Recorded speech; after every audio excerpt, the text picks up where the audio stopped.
Ele vendeu um apartamento de 2 milhões numa terça-feira. Na quarta, perdeu tudo numa mesa de pôquer online. Hoje, dorme com o estômago vazio e o bolso furado. Já foi chamado de melhor corretor da Zona Sul. Agora, o chamam de Zé das Fichas porque vive pedindo centavos para voltar a jogar. Não foi crack, não foi álcool, foi pôquer online. E a pior parte? Ele ainda acha que um dia vai recuperar tudo, com a próxima mão. Ricardo Nogueira, 38 anos. Durante mais de uma década, ele foi referência no mercado imobiliário da Zona Sul do Rio de Janeiro. Alto, articulado, dono de um carisma magnético, Ricardo não vendia imóveis, ele vendia sonhos. E vendia bem. Comissões gordas, clientes fiéis, elogios constantes dos chefes. Era aquele tipo de corretor que todo mundo confiava de primeira. Casado com Vanessa há 11 anos, pai do pequeno Lucas, de 7, moravam num condomínio fechado em Jacarepaguá, daqueles com parquinho, piscina e portaria 24 horas. Ele sempre dizia: "Tudo que eu tenho é por causa do meu esforço, eu mereço cada centavo." E não era mentira. Ricardo vinha de baixo, cresceu na Penha, criado pela avó. Começou a trabalhar aos 14 como ajudante de padaria. Só conseguiu concluir o ensino médio aos 20. Estudava à noite, vendia trufa de manhã, carregava mudança nos fins de semana. Nada veio fácil. Quando entrou no ramo imobiliário, logo se destacou. Um ano depois, já fechava vendas milionárias. Comprou o primeiro carro, depois o segundo. Ajudou a sogra a reformar a casa. Fez uma festa de casamento para mais de 200 pessoas. Em toda foto, ele aparecia sorrindo. Aquele sorriso de quem venceu na vida. Ricardo gostava de ostentar, mas dentro dos limites. Gostava de relógio bom, mas dizia que Rolex era exagero. Gostava de viajar, mas preferia pousada a resort. Tinha ambição, sim, mas também tinha noção. Ou achava que tinha.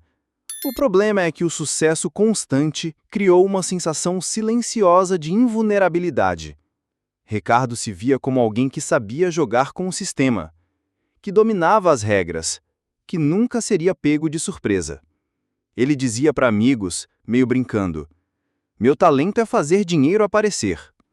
Mas o que ele ainda não sabia era que na mesa de pôquer online, talento não basta e que o dinheiro que aparece fácil some ainda mais rápido. Aos 36, Ricardo estava no auge. Ganhava entre 15 e 20 mil reais por mês em comissões. A esposa cuidava do pequeno Lucas em casa. Ele havia financiado um apartamento moderno, com varanda gourmet e cozinha planejada. O carro era novo e as contas estavam em dia. De fora, era a imagem da estabilidade. Só que dentro dele, algo queimava. A ansiedade de sempre querer mais. De provar que podia ser mais que um corretor bem-sucedido. Ele queria liberdade. Queria trabalhar de onde quisesse. Queria parar de depender do mercado, de clientes, de metas. Foi nessa brecha, esse desejo escondido de independência, que o vício se instalou. Não foi de repente. Não foi dramático. Foi sedutor. E tudo começou com uma frase inocente dita por um colega de trabalho. "Cara, tu já pensou em pôquer online? Não é jogo de azar não, é cálculo, é inteligência, tu ia se dar bem." Na hora, Ricardo riu, mas à noite, quando todos dormiam, ele baixou o aplicativo e clicou em Jogar Agora. A primeira vez que Ricardo entrou numa mesa de pôquer online foi numa noite comum de segunda-feira. Vanessa e Lucas já estavam dormindo. Ele, cansado do dia cheio de visitas a apartamentos vazios e clientes indecisos, deitou no sofá com o celular na mão. Rolou o feed das redes sociais até ver um anúncio chamativo. "Ganhe dinheiro jogando pôquer online. Use sua mente, não a sorte." Curioso, clicou. O aplicativo era bonito, dinâmico, cheio de gráficos e números piscando. Tudo passava uma sensação de controle e estratégia. Ele lembrou imediatamente da conversa que tivera dias antes com um colega da imobiliária, o Flávio. Um corretor jovem, novo na equipe, mas que andava sempre falando em lucros extras. Tô tirando um troco bom jogando pôquer online, Ricardo. Nada de roleta nem caça-níquel. É jogo de cabeça. Tu que é esperto ia se dar bem nisso aí. Ricardo, no alto da sua confiança e vaidade, tinha rido da ideia. Pôquer? Que é isso, Flávio? Quer ver eu te vender um apartamento de 1 milhão antes do almoço? Isso sim é habilidade. Mas naquele fim de noite, com o silêncio da casa e o peso invisível da rotina apertando o peito, o jogo parecia uma possibilidade. Baixou o app, criou um perfil, depositou R$ 50, quase sem pensar. Só para ver, só para brincar. A primeira partida durou menos de 10 minutos e ele ganhou. R$ 78. No total, lucro de R$ 28. Sorriu, satisfeito. Parecia simples. Jogou outra. Perdeu. Jogou mais uma. Ganhou de novo. Começou a testar os botões, as apostas, as combinações. Achou divertido, até instigante. Era como se estivesse resolvendo um enigma, mas com dinheiro real na mesa. Durante a semana, voltou ao app todas as noites. Começou a estudar vídeos no YouTube, assistia a jogadores famosos, estratégias de blefe, leitura de adversários. Anotava mãos, calculava probabilidades. Se envolveu. Racionalizou. Isso aqui não é vício, é estudo, é investimento em mim. Em menos de 2 semanas, já havia colocado R$ 300 no aplicativo. O retorno? R$ 500. Nada muito grande, mas o suficiente para alimentar a ilusão de controle. No fim do mês, deixou de sair com a família no sábado à noite para descansar.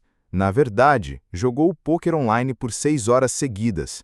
Vanessa até estranhou. Tu tá trabalhando com o que agora? Imobiliária ou cassino? Amor, relaxa, é só um joguinho. Melhor do que beber em bar, não é? Ela riu, achando que era só mais uma fase. Ele também acreditava nisso. Mas ali já tinha começado a troca. Cada clique, cada aposta, cada vitória falsa fazia Ricardo se afastar da vida real. Não sentia mais prazer em vender imóveis. As comissões pareciam lentas, pequenas, burocráticas.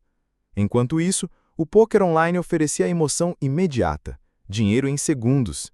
E sem perceber, Ricardo cruzou a linha. Do jogador ocasional para o viciado disfarçado. O mês era março de 2021. Em plena pandemia, o mercado imobiliário oscilava, mas Ricardo parecia ter descoberto uma mina de ouro, não nos imóveis, mas nas mesas virtuais de pôquer online. Começou a jogar no modo cash game, onde o dinheiro era real e as apostas altas. Certa noite, num torneio relâmpago, transformou R$ 200 em R$ 3.200 em menos de 2 horas. A adrenalina pulsava. Ele levantou do sofá como se tivesse vencido a Copa do Mundo. É isso! Eu achei meu talento escondido. Isso aqui é minha segunda carreira. No dia seguinte, deixou de comparecer a uma visita marcada com um cliente importante. Mandou um estagiário no lugar. Preferiu ficar em casa, trabalhando, no laptop com o aplicativo aberto. Ganhou mais R$ 1.500 em 3 mãos consecutivas. Começou a registrar os ganhos numa planilha no Excel como se fosse um negócio formal. Dizia a si mesmo: isso aqui é mais lucrativo que corretagem. E eu ainda tô no início. Começou a postar resultados nos stories do Instagram. Prints de telas com saldos positivos, frases como mindset de campeão, jogo é para quem tem sangue frio. Colegas da imobiliária começaram a perguntar se ele estava investindo em alguma plataforma nova. Ele respondia com orgulho: pôquer online, mas não é para qualquer um não. Tem que ter cabeça, tem que saber o que está fazendo. Vanessa estranhava a empolgação, mas não via maldade. Afinal, o dinheiro estava entrando. A conta bancária seguia recheada. Ricardo, pela primeira vez em muito tempo, se sentia no controle absoluto da própria vida. Ele aumentou o padrão de vida, trocou o carro por um modelo 0 km, comprou um notebook gamer só para jogar com mais desempenho, pediu delivery gourmet com mais frequência, comprou roupas caras, presenteou a esposa com um relógio importado, tudo pago com o que ele chamava de lucro da mente. Nas madrugadas, jogava até o sol nascer. Em grupos de Telegram com outros jogadores, trocava dicas, comemorava vitórias, contava histórias de mãos épicas. Começou a estudar a linguagem técnica do poker. Turn, river, flush, all-in. Se sentia parte de uma elite silenciosa, um seleto grupo que entendia o jogo. Com o tempo passou a evitar compromissos sociais. Achava tudo lento, sem graça. Um churrasco com amigos parecia tempo desperdiçado. Enquanto as pessoas conversavam sobre futebol e filhos, ele pensava em combinações de cartas, estatísticas, probabilidades. Quando recebia a comissão da imobiliária, já não a via como salário. Via como mais fichas para jogar. Em um mês, chegou a depositar R$ 10.000 no app, convencido de que poderia dobrar ou triplicar o valor com habilidade. Ele não via mais o poker online como um jogo. Via como missão, como futuro, como escape. Na cabeça de Ricardo, ele não era um apostador. Era um estrategista de elite, um gênio subestimado, um profissional do novo mercado. Mas o que ele ainda não sabia é que todos os ganhadores do poker online têm um mesmo destino: perder tudo. Só não sabem quando. Os primeiros sinais da queda foram sutis. Ricardo começou a perder noites inteiras de sono. Jogava até às 5 da manhã, de olhos vermelhos, com a mandíbula travada, os dedos nervosos no mouse. No início, as derrotas pareciam pequenas marés contrárias. Mas logo, vieram em sequência.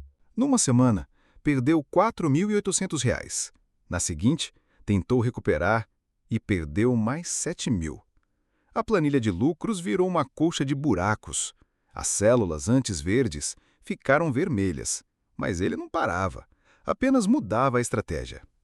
Tô testando outro estilo de jogo, é só ajustar, eu recupero, sempre recupero. Vanessa começou a notar o distanciamento. Ele evitava o olhar dela, ajudava menos com o Lucas. Começou a atrasar a parcela do condomínio, o cartão de crédito. Dizia que era coisa do banco, que a imobiliária estava demorando a pagar. Mas por trás da fachada, a conta entrava no vermelho. Em julho, ele vendeu o notebook gamer. Disse para a esposa que era porque ia focar mais nos clientes agora. Mas usou o dinheiro para depositar numa mesa de alto risco. Perdeu tudo em menos de meia hora. No mês seguinte, pediu 5.000 emprestados ao sogro. Tive uma emergência com o cliente. Estou resolvendo um contrato que travou, mas recebo no fim da semana. Eu te devolvo com juros. Mentira. Com o valor, entrou num torneio internacional no aplicativo. Jogou por 10 horas seguidas. Foi eliminado antes de entrar na zona de premiação. Quando acabou, jogou o celular na parede. Chorou no banheiro, ajoelhado no chão frio, com a testa encostada na parede. Mas no dia seguinte, abriu o aplicativo de novo. Começou a evitar o trabalho.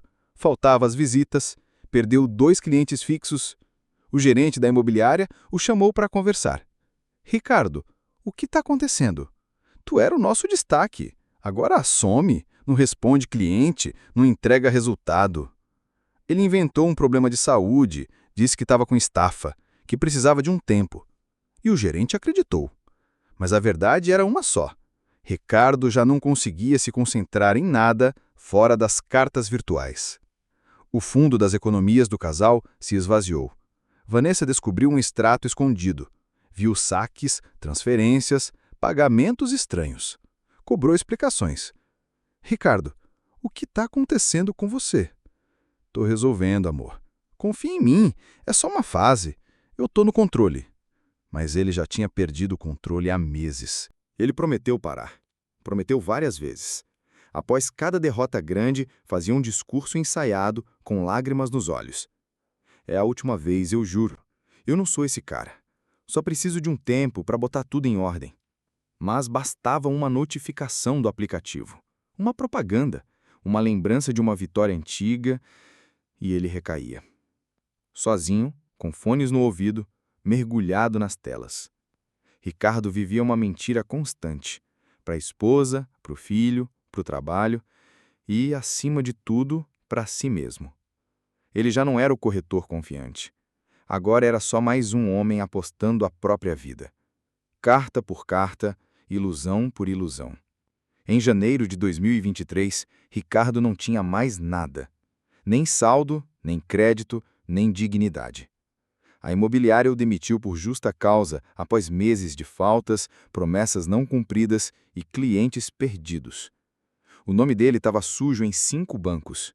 Cheques devolvidos, cartões estourados, aluguéis atrasados. Vanessa, exausta de mentiras, fez as malas e foi embora com o filho. Levou apenas o que pôde carregar no carro. Na última discussão, ela chorava enquanto gritava: "Você destruiu nossa vida por causa de um jogo. Um maldito jogo de cartas." "Não é só um jogo, Vanessa. Eu quase consegui virar o jogo." Mas ela já não acreditava em mais nada. Nem ele acreditava mais. A casa foi entregue ao banco. As dívidas acumuladas com agiotas e cartões fizeram com que tudo fosse penhorado. Até os móveis sumiram. Ricardo passou a morar de favor com um amigo de infância. Um quarto pequeno, sem ventilador, com colchão no chão. Ficava dias inteiros trancado, jogando no celular velho que já nem carregava direito. Vendeu a aliança de casamento para depositar R$ 120 em uma última mesa. Perdeu em menos de 15 minutos. O vício já tinha corroído tudo: a saúde, a sanidade, a imagem. Ricardo começou a ouvir vozes dentro da própria cabeça. Vozes que diziam: "Você é um fracasso, só existe uma saída." Num sábado cinza, depois de mais uma noite jogando e perdendo, ele caminhou até uma passarela movimentada sobre a linha amarela. Subiu na grade, olhou para baixo. Os carros passavam rápido. O coração batia, mas não havia mais medo. Apenas cansaço. Fechou os olhos, respirou fundo e soltou os dedos. Mas alguém agarrou sua camisa por trás, um desconhecido, um senhor de meia idade, vendedor ambulante, que gritou por ajuda. Tiraram Ricardo dali à força. Ele chorava como uma criança. Gritava que não queria mais viver, que tinha perdido tudo, que ninguém o queria mais. Foi levado ao hospital psiquiátrico pelo SAMU. Ficou internado por 72 horas em observação. Diagnosticado com depressão grave e transtorno de dependência em jogos online. Pela primeira vez, escutou de um médico algo que nunca quis ouvir. "Você está doente, Ricardo, e o pôquer online é o seu veneno." Sem casa, sem família e agora sem liberdade, Ricardo foi encaminhado a um abrigo municipal. Lá, teve o primeiro contato com um grupo de apoio para dependentes de jogos. Sentado em círculo com outros homens quebrados, ouviu histórias parecidas. Uns tinham perdido a empresa, outros, a esposa. Um rapaz chorava porque havia vendido o próprio videogame do filho para apostar. Ricardo não falava, só ouvia, mas algo dentro dele começava a se mexer. Pela primeira vez em muito tempo, ele sentiu que não estava sozinho. Mas era tarde demais para voltar. A vida antiga havia desaparecido. O corretor de sucesso, o pai presente, o marido apaixonado, morreram aos poucos, em cada aposta, em cada blefe, em cada madrugada em frente ao pôquer online. O que restou foi um homem vazio, tentando juntar os cacos de uma alma que perdeu tudo. E que agora apenas sobrevive. Já se passaram 8 meses desde a última vez que Ricardo abriu o aplicativo de pôquer online. Ele agora vive em um abrigo no subúrbio do Rio, junto com outros homens que também chegaram ao fundo do poço por motivos diferentes. Divide um quarto com mais 3 internos, acorda cedo todos os dias, participa das tarefas da casa e dos grupos de apoio. Ganha um pequeno auxílio do programa de reabilitação da prefeitura. É pouco, mas pela primeira vez em anos, ele sabe exatamente de onde vem cada centavo. Não joga mais, nem aposta, nem baixa aplicativos, nem assiste vídeos sobre pôquer. A vontade, às vezes, bate, vem como uma coceira invisível no cérebro. Mas ele aprendeu a respirar fundo, a se afastar do celular, a procurar ajuda. Aprendeu a dizer em voz alta: "Eu sou viciado, e se eu jogar de novo, eu morro." Está limpo, mas sabe que está longe de estar curado. As consequências do vício continuam presentes todos os dias. Ricardo perdeu a guarda do filho. Lucas agora mora com Vanessa e quase não fala com o pai. Eles se veem uma vez por mês, em visitas supervisionadas, num ambiente neutro. A criança parece desconfortável, tímida, como se não reconhecesse mais aquele homem magro, de rosto cansado e olhos tristes. Pai, você vai melhorar? Tô tentando, filho. Por você. Vanessa ainda não perdoou. E talvez nunca perdoe. Para ela, Ricardo ultrapassou todos os limites. Mentiu. Destruiu a estabilidade da família. Causou traumas que ainda ecoam na vida do filho. Mas ela permite os encontros. Por enquanto. E isso é tudo que ele tem. A carreira de corretor está morta. O nome dele ainda está sujo na praça. E a reputação foi manchada nas empresas pelas quais passou. Ricardo tentou enviar currículos, mas nunca recebe retorno. Hoje trabalha como ajudante de limpeza numa escola estadual perto do abrigo. Ganha R$ 1.100 por mês e agradece por isso. Cada real agora tem valor, peso, significado. Ele ainda carrega a vergonha nos olhos. Sabe que muitos o evitam, que virou história triste contada entre conhecidos. Mas também sabe que, se está respirando, é porque ainda tem uma chance, mesmo que mínima, de reconstruir alguma coisa. No grupo de apoio, ele começou a compartilhar sua história com novatos.